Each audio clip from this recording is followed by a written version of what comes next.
할렐루야. 여러분들은 오늘 이 자리에 이 추위에도 무릅쓰고 오셨습니다. 지금 다른 날 같으면 깊은 잠을 주무시고 계셔야 될 시간이고, 계속되어지는 한파로 모든 것이 꽁꽁 얼어붙어 움츠러들게 하는 이 깊은 밤에 이 자리에 오신 것은 그래도 새해를 향한 꿈이 여러분들에게 있기 때문에 그렇습니다. 여러분, 지난 한 해를 어떻게 생활해 오셨는지요? 하나님의 자녀로서 마땅히 걸어가야 할 순례의 길은 잘 걸어오셨는지 한번 물어보고 싶습니다. 이런 질문을 받으면 왠지 모를 마음의 부담이 생기고 부끄럽고 하나님 뵙기가 죄송스럽지요. 그 이유는 내가 해서는 안 될 일을 한 것과 마땅히 해야 할 일을 하지 못한 것들이 있기 때문에 그렇습니다. 한 해를 마무리하면서 우리 자신을 반성하고 또 지난 날에 대해서 후회함을 가진다는 것은 필요하지만, 그렇다고 너무나 우리가 우리 자신을 자책하고 스스로 죄책감 가운데 빠질 필요가 없습니다. 실상 후회와 반성이라고 하는 것이 어두운 쪽으로 얘기한다면 말 그대로 죄책감이지만, 긍정적인 의미에서의 후회와 반성이라고 하는 것은 새로운 결심과 각오를 새기는 기회가 되는 것이기 때문에 오늘 여기 모인 사랑하는 성도 여러분, 여러분 올 1년 믿음 생활에 실패했을 수도 있습니다. 제대로 하나님 보시기에 떳떳한 생활 하지 못하셨을 수도 있습니다. 뭔가 하고 싶은 일 있었지만 마음처럼 그렇게 행동이 따르지 않아 하나님 앞에 정말 부끄러운 일을 저지르고 살았을 수도 있습니다.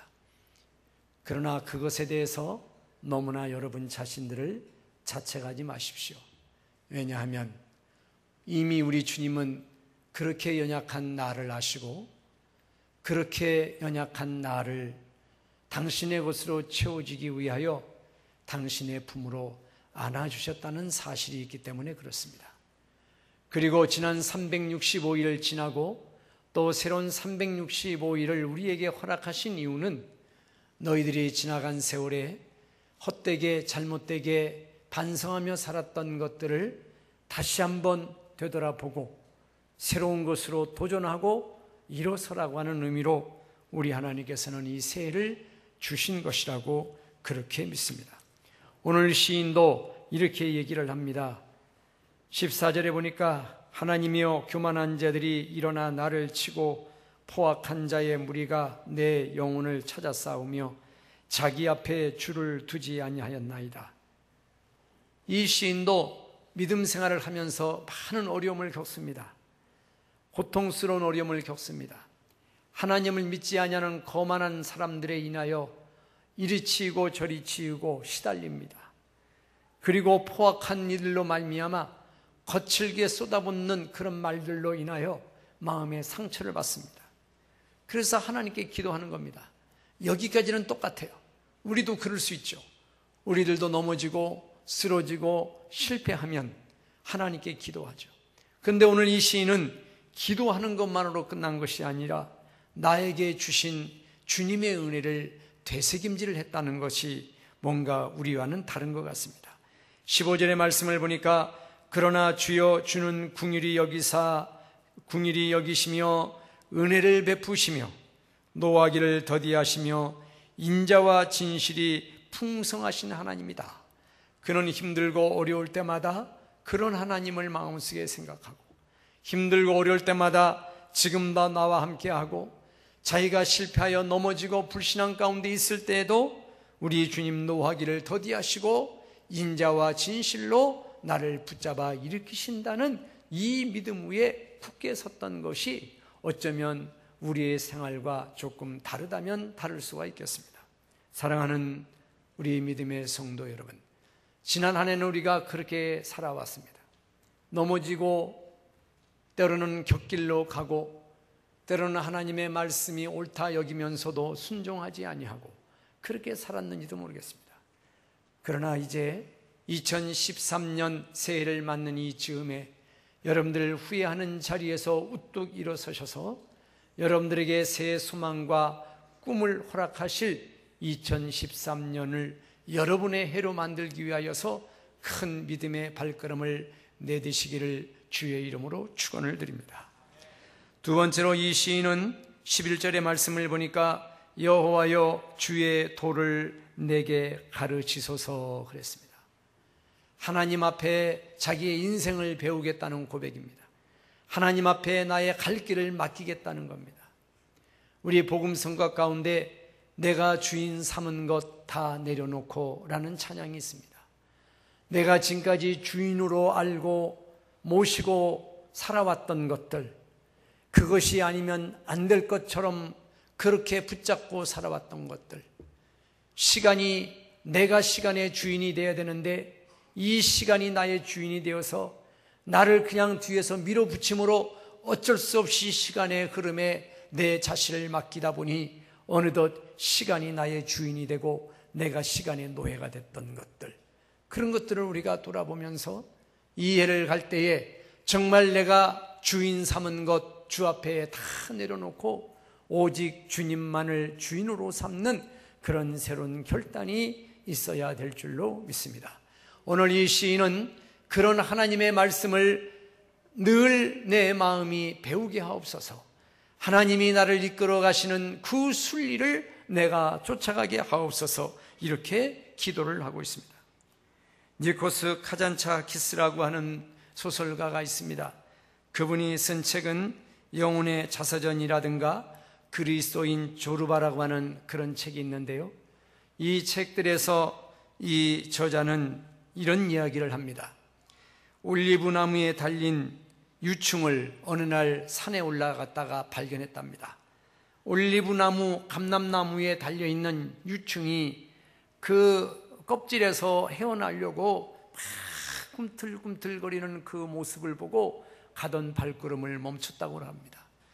그런데 얼마나 이 유충이 안간힘을 쓰는지 애처로워서 볼 수가 없답니다. 그래서 자기가 그 유충을 손에 올려놓고 입김을 불어넣었대요. 하고, 그래서 그 유충의 껍질이 연해지고 녹아져서 쉽게 나올 수 있도록, 너무나 애처로우니까. 그래서 입김을 호 불어댔더니 정말 얼마 가지 않아서 이제 그 유충의 껍질이 말이죠, 약해지면서 툭 터졌어요. 그리고 거기서 유충이 날개를 달고 나오는 거예요. 그런데 이 날개를 달고 나온 이 나비가 퍼덕퍼덕거리더니 날지를 못하는 거예요. 날지를 못해. 힘이 없어. 그래가지고 날다가 툭 떨어지고 날다가 툭 떨어지고. 영혼의 자서전이라고 하는 니코스 카잔차키스의 그 소설책에서 그는 이렇게 고백을 합니다. 그 경험을 쓰면서 인간은 서두르지만 신은 그렇지 않다, 이런 글을 남겼어요. 그렇습니다. 항상 사람이 서둘러요. 뭔가 되지 않으면 자기의 방법으로 뭔가를 매듭지려고 하죠. 하나님은 일을 만들어 가시는데 때로 힘들어도 기다리게 하시고, 때로는 고달퍼도 침묵으로 잠시 그에게 시간을 주시고, 그 고통과 시련과 아픔을 통해서 뭔가 주께서 하신 말씀을 듣게 하시려고, 하나님의 말씀을 배우게 하시려고 때로는 고난과 광야와 같은 그런 시간들을 주시는데, 우리 인간은 조급한 거예요. 잠시라도 어려움을 못 참는 거예요.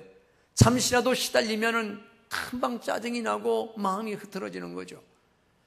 이 저자는 그래서 인간은 서두르지만 신은 그렇지 않다라는 말을 남겼습니다.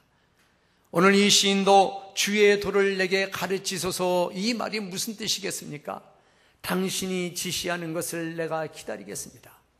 당신의 말씀이 나에게 있을 때까지 내가 먼저 움직이지 않겠습니다. 그런 고백이 아니겠습니까? 여러분, 그렇습니다. 우리가 믿음에 성공하고 우리의 인생에 성공하고 하나님 앞에 예배 드리는 자로서의 성공한 삶을 살기 위해서는 주님보다 먼저 앞서가지 아니하는 겁니다. 주님보다 먼저 가지 않은 겁니다. 주님이 움직이시지 않는데 내가 움직이면 그건 실패입니다. 여러분, 2023년도에 여러분들께서도 주의 말씀이 나를 가르치소서 이렇게 주의 말씀을 기다리는, 때로는 조급하도, 때로는 바빠도, 때로는 참기 어려워도 주의 말씀이 나에게 주어질 때까지는 내가 기다리겠습니다라는 이런 심정으로 한 해의 하루하루를 살아가시기를 주의 이름으로 축원을 드립니다. 예배라고 하는 것은 다른 것을 의미하는 게 아닙니다. 하나님이 주시는 말씀을 기다리는 모습입니다. 그게 예배자의 모습입니다. 하나님이 나에게 무슨 말씀을 하실까라고 귀를 활짝 열고 혹시라도 그 말씀을 놓칠까 내 마음을 다하여 그분의 말씀에 집중하는 겁니다. 그분의 마음에 집중하는 겁니다. 이게 예배자의 자세입니다. 하나님의 말씀 듣기는 싫어하고 하나님의 말씀 듣는 시간은 없어요. 내가 조용히 침묵하며 그 하나님이 나에게 주시는 사인을 기다릴 여유가 없어요. 그래서 막 움직이고 자기가 일을 만들어하고 의도적으로 일을 저지르고 성공인 듯한 그런 부푼 마음을 가지고 그렇게 올인을 한단 말이죠. 말씀은 실종되고요. 인도함을 받는 그 말씀, 이정표가 없어요. 나침판을 상실했어요. 하나님의 말씀은 우리의 나침반인 줄로 믿습니다. 그 말씀은 우리의 길을 인도하시는 이정표인 줄로 믿습니다. 그 말씀은 우리에게 또 양식이기도 하지 않아요. 그 말씀을 기다리는 모습, 그것이 진정 예배자의 모습인 줄로 압니다. 2023년 혼자 그렇게 바쁘게 가지 아니하시는 여러분이 되시기를 주님의 이름으로 축원을 드립니다. 여러분 혼자 앞서가지 마세요. 여러분 혼자 바쁘게 가지 마세요. 나 할 일 많다고, 지금 그럴 시간 없다고 하나님 앞에 그런 얘기하지 마세요. 조금 더 여유를 가지고 하나님의 시간을 기다리며, 우리 주님도 내가 돌아오기까지 당신의 진노를 참으시고 오래 기다려주시고 노하기를 더디하신다고 하지 않아요. 나 자신을 위하여서 내가 돌아올 때까지, 내가 서질 때까지 그러잖아요.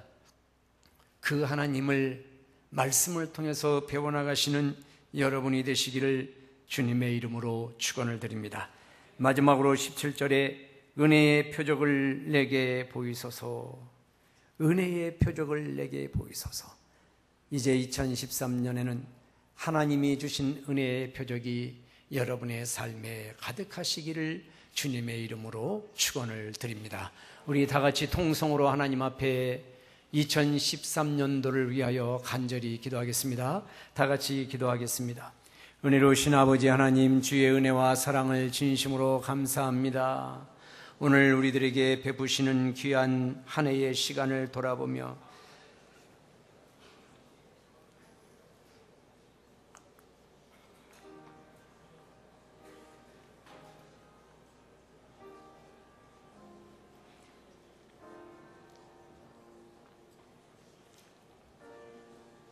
우리의 시간을 하나님 앞에 드리게 하심을 감사합니다. 다가오는 2013년은 우리가 그 한 해의 주인공이 되게 하시고